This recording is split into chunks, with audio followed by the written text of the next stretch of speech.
এই তো মা বলো। আমি পাস্তা বানাচ্ছি, বন্ধুদের একটু দেখা না। পাস্তা বানাচ্ছো? কই দেখি কেমন পাস্তা হচ্ছে। বলে কাদা হয়ে গেল। সেই পাস্তা বানিয়ে কি অবস্থা, সেই পাস্তা আজকে আমার দেখো বন্ধুরা, এইটা খুব ভালো, পুরো ঝুড়ো ঝুড়ো আছে। ঝুড়ো ঝুড়ো আছে। আর ডিম পেঁয়াজের মধ্যে দিয়ে না ডিম ভাজতে হবে এইরকম করে। পেঁয়াজের মধ্যে আগে ভেজে রাখলে না তার টেস্টের থেকে এইটার টেস্টটা বাবা ডিম আর পেঁয়াজ ভাজা দেখে তোমার লোভ হচ্ছে গো। পেঁয়াজ একটুখানি না এইরকম বড় বড় করে কাটবে বন্ধুরা। পেঁয়াজ, কাঁচা লঙ্কা, পেঁয়াজ আমি দিয়েছি। আর একটু ঝাল ঝাল করবি, ঝাল ঝাল করলে না যতই ভালো রান্না হোক টেস্ট আসবে না, একটু ঝাল দিতেই হবে। এইটা একটু ছেলে বললো কি মা আমার জন্য পেঁয়াজ আর ডিম একটু তুমি ভাজা তুলে রাখবে। এবার ছেলের বায়না, তুলে রেখে দিলাম। এইবার আমি দিয়ে দেবো, সেদিকে আমার একদম মনের মতো পাস্তা হয়নি, আজকে আমি মনের মতন করে পাস্তা করবো। 3টে ডিম দিয়েছি, সবজি টবজি কিছু পাইনি তাই দিও নি। এই সস দিয়ে দিয়ে পাস্তাতে সসটা অনেকটা লাগে, পাস্তা সসেই রান্না হয়, তা নাহলে ভালো লাগবে না। আর সোয়া সস আমি একটুখানি দেবো। আবার সোয়া সসও দেবে?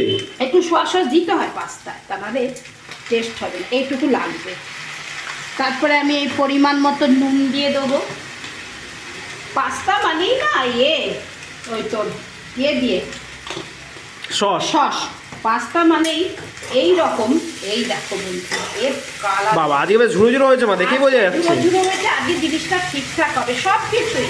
আমার একটু পারফেক্ট মানে ঠিকঠাক না হলে না কোনো কিচ্ছু ভালো লাগে না। এইটা একটু ভাজবো ভালো করে, এটা ভালো করে ভাজলে না তবে একদম ঠিকঠাক টেস্ট হবে। এটা একটু গাজর বিনস দিতে পারলে ভালো হতো। একটু যদি সবজি দিতে পারতে খুব সুন্দর লাগতো। আমি একটু ডিমটা খেয়ে দেখি নুনটা কিরকম হয়েছে, তারপর আবার নুন দিতে হবে তো। বাবু একটু খাবি? হ্যাঁ একটু খাবো তো। আমার আবার খুব সর্দি হয়েছে। এনে তোকে আমি খাই দিচ্ছি, একটু খা, খেয়ে দাও। তোকে আমি মুখে দিয়ে দিচ্ছি, খা। ভালো হয়েছে, দারুণ হয়েছে। এটা ভুজিয়ার মতন। আজ আমার জলখাবারে এই দেখো বন্ধুরা, এরকম পাস্তা করেছে। আর একটু সস দেবো নাকি সেই ভাত? না না আর সস দেওয়ার দরকার নেই। আর সস দেওয়ার দরকার নেই, না।